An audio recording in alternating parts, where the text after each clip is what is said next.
Praise the Lord. Praise the Lord. Praise the Lord. This is spiritual exercise entitled, Why Should I Have to?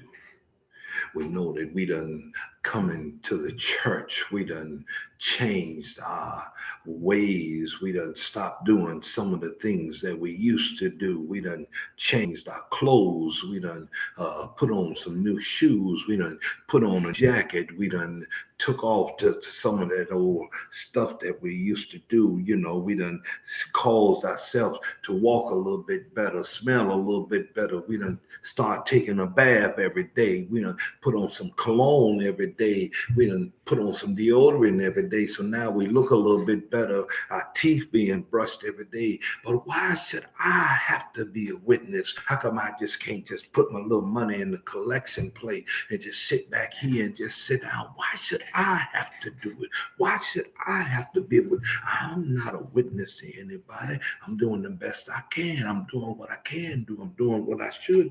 I'm putting my money in a collection plate. I'm showing up here. I'm looking at these people. I'm smiling at these people. Some of these people I don't even like. Some of them don't even like me. They're backbiting me. They're backstabbing me. But why should I have to do it? Why is it that I should have to do it? Some of them don't even give me a ride. Some of them pass me up in the rain. Some of them don't even blow at me. Some of them, when I'm down and out, they don't help me. Some of them, why should I have to be a witness? What is it that I have to do? Why should I have to do it? And I just wonder in my mind, what did Christ say when he was carried from judgment hall to judgment hall? Did he look up at his father and say, well, Lord, I went from judgment hall to judgment hall? Was that enough?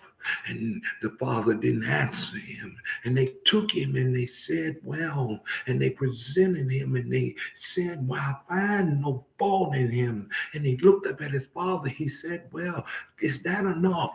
And his father said, not a word. And they took him. He said, well, we're going to scourge him, and they beat him all night long, and they plucked out his beard, and they spat upon him, and they took a crown of thorns, of 72 thorns, and mashed him on his head. And he looked up to his father. He said, is that enough? And father said not a word, and they kept on beating him with the cat o' nine tails. They punched him all night long, and he looked up to his father. He said, is that enough? And his father said not a word, and he brought him in before the people, and they said, behold the man. And he looked up to his father and he said, is that enough? And he said not a word. And they gave him a cross and told him to bear it and carry it. And he took step by step as ridiculed him and spit upon him and called him names. And the guard steady slapping him and steady beating him. And he said, is that enough, Father? And they steady beating him and steady slapping him. And he crawled up that hill, got them, and they laid him upon that cross. And they took that spike and nailed him in his right hand. He looked up to heaven and said, is that enough, Father? Is that enough? He didn't say a word.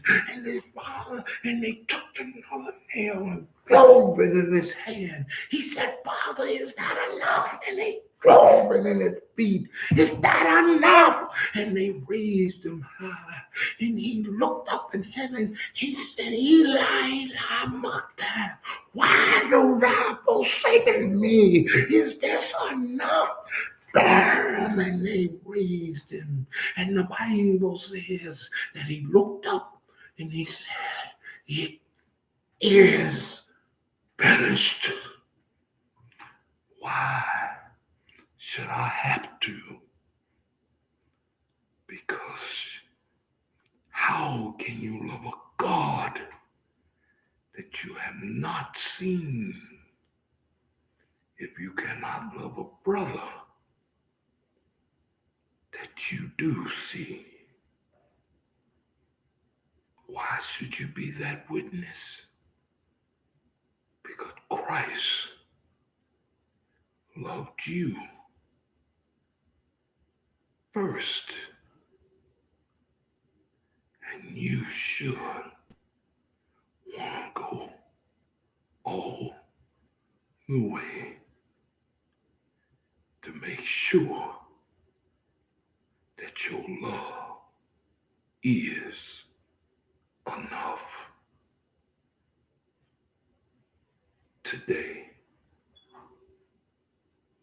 don't be partial. Don't give a piece. Make sure you're giving enough.